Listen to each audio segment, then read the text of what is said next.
కలిసి ప్రయాణం చేయలేదని చెప్పలేదు ఇద్దరు దొంగలు. ఆ ఇద్దరు దొంగలలో ఒక దొంగ వచ్చి పొద్దుగల ఇక్కడ మాట్లాడుతా ఉన్నాడు. నేను దొంగ అనే పదం చాలా స్పష్టంగా మాట్లాడుతా ఉన్నా.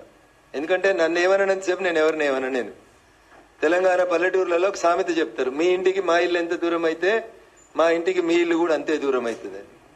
మొత్తం ప్రపంచం అంతా చూసేటప్పుడు పట్ట పగలు నోట్ల కట్టలతోటి దొరికినటువంటి దొంగ రేవంత్ రెడ్డి అని సమాజం, టీవీలు, పేపర్లు, ఛానళ్లు 10 ఏళ్లు ఘోషించినాయి. మరి ఆయన కేసు ఎందుకు ట్రయల్ కాలేదు? ఎందుకు శిక్ష వేయించలేదు? ఎవరితో ములాఖత్ అయ్యిండు రేవంత్ రెడ్డి?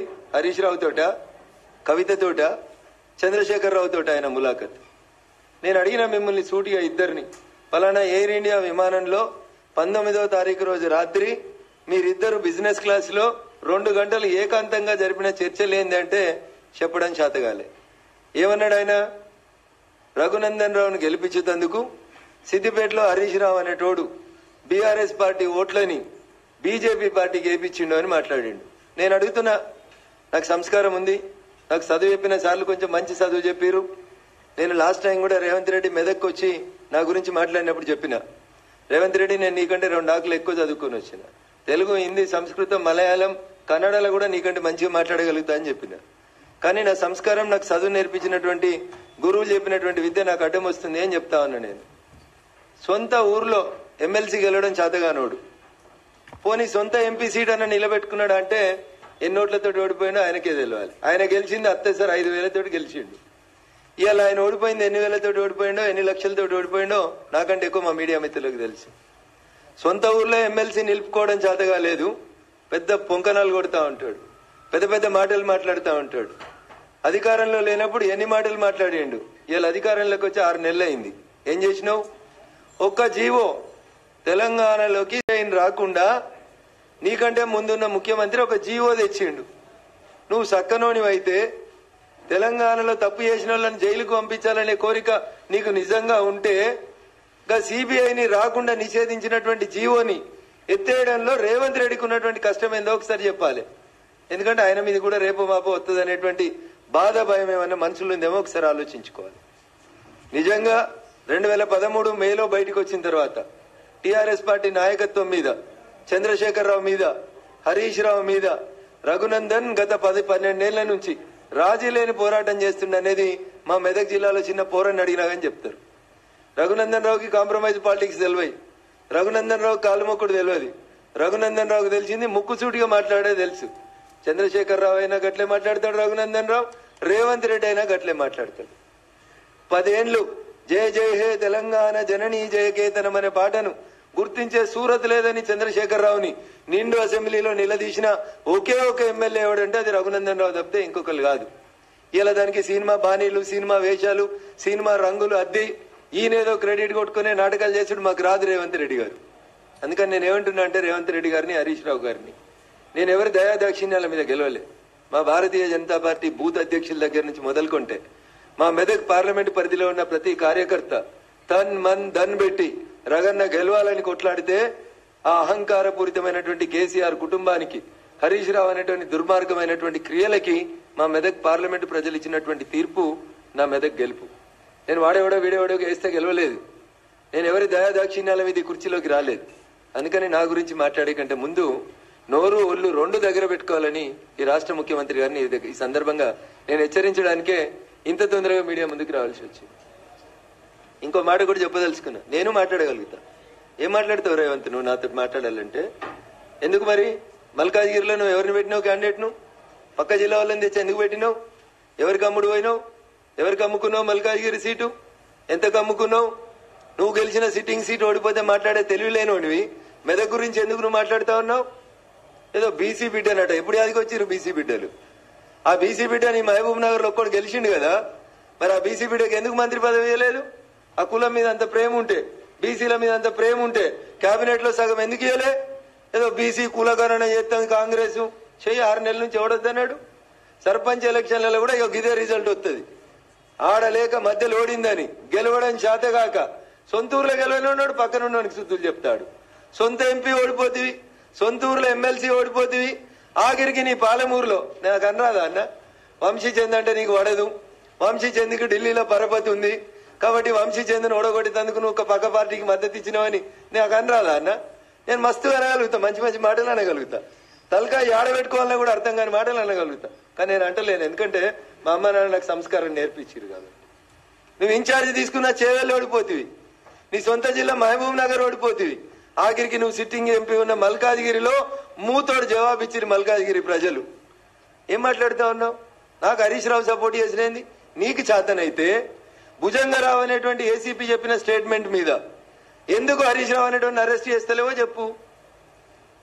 ఓటుకు నోటు కేసులో నిన్ను పట్టపగలు బొక్కలు ఇరిచి గుంజుకపోయారు కదా, మరి ఇలా భుజంగరావు చెప్పిన స్టేట్మెంట్ మీద హరీష్ రావుని కాపాడుతుంది ఎవరో చెప్పాలి రేవంత్ రెడ్డి. ఎందుకు అరెస్ట్ చేస్తలేవు హరీష్ రావుని? కాళేశ్వరంలో కుంభకోణం అయింది, ఎవరు? నీళ్ల మంత్రి హరీష్ రావు కాదా? ఎవరు హరీష్ రావు తోటి ములాఖత్ అయింది? నువ్వా నేనా? ఫ్లైట్ లో కలిసి బిజినెస్ క్లాస్ లో ముచ్చట్లు పెట్టుకుంటా పోయింది నువ్వు హరీష్ రావా నేను హరీష్ రావా? కులం ఒకటి ఉందని నోటుకొచ్చినట్టు మాట్లాడతావా? వెంకటరామరెడ్డి నీ నెంబర్ 2 నీ కుర్చీ ఎత్తుకపోతా అని చూస్తున్నా పొంగిలేటి శ్రీనివాసరెడ్డికి సటకుడు కాదా? సటకుడో వియ్యంకుడో కాదా? నీకేమన్నా చేతనైతే ముందు నీ అడ్మినిస్ట్రేషన్ చూసుకో. రఘునందన్ రావు అనేటోడు ఎన్నికలు జరుగుతున్నటువంటి టైంలో 150 సార్లు సిద్దిపేట సిపికి ఫోన్ చేసిండు, మెదక్ ఎస్పీకి ఫోన్ చేసిండు, సంగారెడ్డి ఎస్పీకి ఫోన్ చేసిండు. బీఆర్ఎస్ పార్టీ అభ్యర్థి వెంకటరామరెడ్డి అనేటోడు ఓటుకు 1000 రూపాయలు వంచుతుండు పట్టుకోనరని 150 ఫోన్ కాల్ చేసిన, నీ డీజీపీకి చెప్పిన, మీ ఇంటెలిజెన్స్ ఐజీకి చెప్పిన. మేం పోయి కార్లు పట్టుకొని కొడతామంటే పోలీసు వాళ్ళు వచ్చిర్రు. ఓటుకు 1000 రూపాయలు వంచి దాపడం చేత కానీ నువ్వు, నీకు అడ్మినిస్ట్రేషన్ తెలుసు, నీకు పోలీసు కంట్రోల్ ఉన్నాడు, నీకేమొత్తదని రేవంత్ రెడ్డి ఏం తెలుసు? నీకు ఏం తెలుసు అంటున్నా? వెంకటరామరెడ్డి పైసలు వంచుతుంటే ఎందుకు నీ తెలంగాణ పోలీసులు ఆపలేకపోయినరో చెప్పు. నేను 20 ఎఫ్ఐఆర్లు చెప్పించిన, పోయి చేగుంటల ఫామ్ హౌస్ లో 8 కోట్లు ఉన్నాయంటే నీ పోలీసులు రాకపోతే మేం పోయి దాడి చేస్తామంటే అప్పుడు వచ్చింది నీ పోలీస్. గదానికి సమాధానం చెప్పు. గివి చెప్పడం చేత కాదు. ఒక్క పోలీసోడైనా నీ మాట వింటుండా? ఒక్క పోలీసోడు ఒకవేళ వింటే వెంకటరామరెడ్డి పైసలు వంచుతుంటే నువ్వు బీసీ బిడ్డ అయినటువంటి నీలమ్మదికి మా మెదక్ జిల్లాలో అన్యాయం ఎందుకు చేసినావు?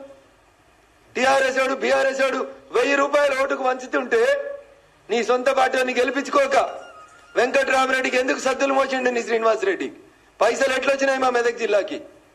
దగ్గర 200 కోట్లు ఖర్చు పెట్టారు మెదక్ పార్లమెంట్ మీద బీఆర్ఎస్ పార్టీ. 6 ఎమ్మెల్యేలు నిలుసోని పైసలు వంచిరు ఓటుకు 1000 రూపాయలు. ఏది నీ police? Where is mister DGP? ఏరి మా పోలీస్ కమిషనర్లు? తీసుకో నా టెలిఫోన్ కాల్ హిస్టరీ. ఒక్కొక్క ఎస్ఐకి ఎన్నిసార్లు చేసిన, ఒక్కొక్క సిఐకి ఎన్నిసార్లు చేసిన, ఒక్కొక్క సిపిని ఎన్నిసార్లు కాల్ చేసిన అడుగు. పిలువు, మీటింగ్ పెట్టి రేపు ప్రగతి భవన్ లో వస్తా, సెక్రటరియట్ కి పిలువు, సమీక్ష పెట్టి వస్తా. నా టెలిఫోన్ అఫీషియల్ నెంబర్ నుంచి నేను పోలీసులను బతిలాడినా, బెదిరించిన, సార్ పైసలు వంచుతూ వచ్చి పట్టుకోమని చెప్పి. గది చేత కాలేదు నీకు, కానీ నువ్వు వచ్చి కథలు చెప్తా ఉన్నావు. రేపు వాళ్ళ ప్రియమిత్రుడు హరీష్ రావు గారిని సిద్దిపేటలో కూడా ఓడగొట్టేది భారతీయ జనతా పార్టీ కాబట్టి ఇప్పటి నుంచే ఏదో ఒక రకంగా హరీష్ని కాపాడుతందుకు శుద్ధులేస్తా ఉన్నాడు. లేకపోతే ఎందుకు పట్టుకుంటలేవు? కేసీఆర్ని ఎందుకు పట్టుకుంటలేవు? రాధాకిషన్ రావు చెప్పిండు కదా, క్రిస్టల్ క్లియర్ గా చెప్పిండు కదా, నేను పోయి నీకు చేత కాకపోతే, నీ పోలీసు వాళ్ళకి తెలవకపోతే రఘునందన్ అనే నేను వకీల్ గా చెప్తున్నా, నా 30 సంవత్సరాల ప్రాక్టీస్ లో చెప్తున్నా అని డీజీపీకి డీసీపీ రాధాకిషన్ రావు స్టేట్మెంట్ చదివి వినిపించిన, కాపీ ఇచ్చిన. ఏసీపీ భుజంగరావు స్టేట్మెంట్ చదివి వినిపించిన, అండర్లైన్ చేసి చెప్పిన ఎక్కడ వాళ్ళు చెప్పిన అనేటువంటి విషయం. అదే రకంగా సిఐ సాయి కిరణ్ ఏం చెప్పిండో చెప్పిన. వెంకటరామరెడ్డికి వ్యతిరేకంగా ఇన్ని సాక్ష్యాధారాలను తీసుకొచ్చి నేను ఎన్నికలకు 10 రోజుల ముందు మీ డీజీ గారికి ఇస్తే ఎందుకు అరెస్ట్ చేయలే వెంకటరామరెడ్డిని? అచ్చా, పొంగులేటి శ్రీనివాసరెడ్డికి వియ్యంకుడని అరెస్ట్ చేయలేదా? లేకపోతే గెలిచినాక వెంకటరామరెడ్డి గారు, హరీష్ గారు, మిగతా మా మెదక్ జిల్లాలో ఉన్న బీఆర్ఎస్ ఎమ్మెల్యేలు అందరూ కలిసి మీ పార్టీలోకి వస్తారని చెప్పి ఏమన్నా ఫ్లైట్ లో ఒప్పందం చేసుకున్నా రేవంత్ రెడ్డి గారు? నాకైతే గంతే అనిపిస్తుంది. అందుకనే మీరు ఆ రకంగా పనిచేసిరేమో అని నేను అనుకుంటా ఉన్నా. అందుకని రేవంత్ రెడ్డి గారు మెదక్ పార్లమెంట్ గురించి కానీ రఘునందన్ గురించి కానీ మాట్లాడేటప్పుడు ఒక్క అక్షరం, ఒక ఏళ్ళు నాదికి చూపిస్తే మిస్టర్ రేవంత్ రెడ్డి 4 ఏళ్లు నేను చూపెడతాయి. రఘునందన్ రావు జై తెలంగాణ అన్నోడు, రఘునందన్ రావు రోడ్లు ఎక్కినోడు, రఘునందన్ రావు పోలీసులతోటి కలబడ్డాడు, కుస్తీ పట్టినోడు. ఆఖరికి ప్రతి చౌరస్తాలో ఈట్ కా జవాబ్ పత్తర్ సే దేంగే అని చెప్పి వచ్చినాడు రఘునందన్. కాబట్టి నీలాంటి వాళ్ళకి ఎవడు భయపట్టేవాడు కాదు. రఘునందన్ గురించి మాట్లాడాలంటే బాగా దగ్గర పెట్టుకో, ఒళ్ళు దగ్గర పెట్టుకొని మాట్లాడుకో. నేను చెప్పిన దాంట్లో ఏమైనా తప్పు ఉందని నువ్వు చెప్తే నేను నిరూపించేందుకు సిద్ధంగా ఉన్నా. అరే 1200 ఓట్లలో పొంకనాలు కొట్టినావు, ఇంకా ఎమ్మెల్సీ మేనేజ్ చేసుకోవడం చేతగాలే. మాది నైతిక విజయం అంటాడు నీ మంత్రి ఒక ఆయన వచ్చి. ఓడిపోయినానికి నైతిక విజయం ఏముంటది? రాజకీయాల్లో జో జీతా ఓయి సికందర్, ఓడిపోయినోడు శుద్ధులు చెప్పుడేంది? ఏం చెప్తా ఉన్నారు మీరు ముచ్చట్లు? అందుకని మీరు ఒకసారి దయచేసి ఆలోచించుండ్రి, అర్థం చేసుకోండి ప్రజలారా. రేవంత్ రెడ్డి అన్నట్టు ఆయన నాకు చెప్పరాదా? మరి మహబూబాబాద్ లో ఎట్లా గెలిచిరు మీరు? బీఆర్ఎస్ ఎంపీ లేదా మహబూబాబాద్ లో? సిట్టింగ్ ఎంపీ ఎవరు? మహబూబాబాద్ లో బీఆర్ఎస్ సిట్టింగ్ ఎంపీ నోడగొట్టుకొని, మీ మాలోతు కవిత గారు నోడగొట్టుకొని, కేసీఆర్ గారు హరీష్ రావు గారు మీకు ఓట్లు వేయించిరా? బలరాం నాయక్ గారిని గెలిపించిరా? ఖమ్మంలో మీ పొంగులేటి శ్రీనివాసరెడ్డి వియంకుని గెలిపించేందుకు ఈ పని చేసిరా? ఎవరిని నామా నాగేశ్వరరావుని బలి చేసి బీఆర్ఎస్ వాళ్ళంతా కాంగ్రెస్ కోట్లేసిరా? నేను మాట్లాడగలుగుతాను కదా, చాలా ఉన్నాయి కదా సాక్ష్యాలు, ఆధారాలు. 8 చోట్ల నువ్వు గెలిచినావు కదా, ఆ 8 చోట్లలో బీఆర్ఎస్ ఓట్ షిఫ్ట్ నీకు అయిందా? అదేనా హరీష్ రావుకి నీకు మధ్యలో ఉన్నటువంటి అగ్రిమెంట్? చంద్రశేఖరరావు అనేటువంటి బొందబెట్టి బీఆర్ఎస్ పార్టీని హస్తగతం చేసుకున్నందుకు, బీఆర్ఎస్ కి 0 సీట్లు వచ్చేందుకు ప్రయత్నం చేస్తా అని అల్లుంతోటి నువ్వేమైనా అగ్రిమెంట్ చేసుకున్నావా రేవంత్ రెడ్డి? అందుకని రఘునందన్ గురించి మాట్లాడే కంటే ముందు, రఘునందన్ నోట్లో నోరు పెట్టే కంటే ముందు ఒళ్ళు దగ్గర పెట్టుకోమని చెప్పి అది ఎవరికైనా ఈ సందర్భంగా నేను చాలా స్పష్టంగా తెలియజేయదలుచుకున్నా. నేను చాలా స్ట్రైట్ ఫార్వర్డ్గా ఉంటా, ఉన్నది ఉన్నట్టే మాట్లాడతా, నిజాలే మాట్లాడతా. హరీష్ రావు అనేటోడు నాకు ఒక్క ఓటు వేపిస్తే, హరీష్ రావు అనేటోడు నాకు ఒక్క ఓటు వేపిస్తే నువ్వే కదా ప్రభుత్వంలో ఉన్నావు, నువ్వే కదా ప్రభుత్వంలో ఉన్నావు రేవంత్ రెడ్డి. పిలువు, ఏ గుడికి పిలుస్తావా, ఏ బడికి పిలుస్తావా? భాగ్యలక్ష్మి అమ్మవారి గడికి వచ్చి ఏడిచినావు కదా కళ్ళకి వెళ్ళి నీరు రంగా, మా రాజేంద్రన మీద ఏదో సొల్లు ముచ్చట్లు చెప్పి. మళ్ళా పోదాం, హరీష్ని కూడా తోలుకొనిరా, నీ దోస్తే కదా. నేను కూడా వస్తా, నేను పని చేస్తా. బీఆర్ఎస్ తోటి గీత గీసి నిలబడి కొట్లాడినా అని చెప్పి నేను ప్రమాణం చేస్తా. పొంగులేటి శ్రీనివాసరెడ్డి చెప్తేనే వెంకట్రామరెడ్డి పైసలు వంచినమని మా మెదక్ పోలీసు వాళ్ళు చెప్తారా చెప్పారా? నువ్వు వచ్చి భాగ్యలక్ష్మి టెంపుల్ కాడికి వచ్చి ప్రమాణం చేయి, నీకు నిజాయితీ ఉంటే. నాకు తెలిసి నీకు అది ఉందని నేను అనుకోను, కానీ నేను మాట్లాడితే కొంచెం బాగుండదు కాబట్టి కొద్దిగా సంస్కారవంతంగా మాట్లాడాలని మా పార్టీ, మా అమ్మా నాన్న, మా టీచర్లు చెప్పారు కాబట్టి గౌరవ ముఖ్యమంత్రి గారికి చాలా మర్యాదగా నా గురించి కానీ మా పార్టీ గురించి కానీ మాట్లాడేటప్పుడు కొంచెం బాగా ఒళ్ళు దగ్గర పెట్టుకొని మంచిగా మాట్లాడమని, భవిష్యత్తు మంచిగా ఉంటుందని చెప్తా ఉన్నాం. కాదు కూడదని ఎట్లా పడితే అట్లా మాట్లాడితే జరగాల్సిందేందో తప్పకుండా జరుగుతుంది. ఇంకా చాలా చెప్పొచ్చు. గాలి అనిల్ కుమార్ని తీసుకుపోయాడేనో జైరాబాద్ లో పోటీ చేయించారు. ఎందుకు? సురేష్ షెట్కర్ ను గెలిపించేందుకు బీఆర్ఎస్ పార్టీ అమ్ముడు పోయిందా జైరాబాద్ లో? మా బీబీ పాటిల్ గారిని తట్టుకోవడం చేతగాక గాలి అనిల్ కు డిపాజిట్ రాలే. 10 ఏళ్లు బీఆర్ఎస్ ఎంపీ జైరాబాద్ లో ఉంటే ఆ బీఆర్ఎస్ పార్టీకి ఎలా డిపాజిట్ రాలే? సురేష్ షెట్కర్ తోటి రేవంత్ రెడ్డి, హరీష్ రావు ములాఖత్ అయి బీబీ పాటిల్ గారిని ఓడగొట్టేందుకు ఆడ పక్క నియోజకవర్గం గాలి అనిల్ అని పెట్టిరని చెప్పి నాకు చెప్పడానికి రాదా? అంతెందుకు, నీలమ్మధుని బల్లిక బకరా అని చేసింది హరీష్ రావు కాదా? నీలమ్మధు ఎవరి శిష్యుడు మెదక్ జిల్లాలో? హరీష్ రావు శిష్యుడు కాదా? రోజు హరీష్ రావు వెనకాల తిరిగినోడు కాదా? నీలమ్మధుని బలి చేసింది రేవంత్ రెడ్డి, హరీష్లు ఇద్దరు బదులుకొని పాపం ఆయన పైసలన్నీ ఖరాబు చేయించి ఆయనంతా ఇబ్బంది పెట్టింది ఎవరు?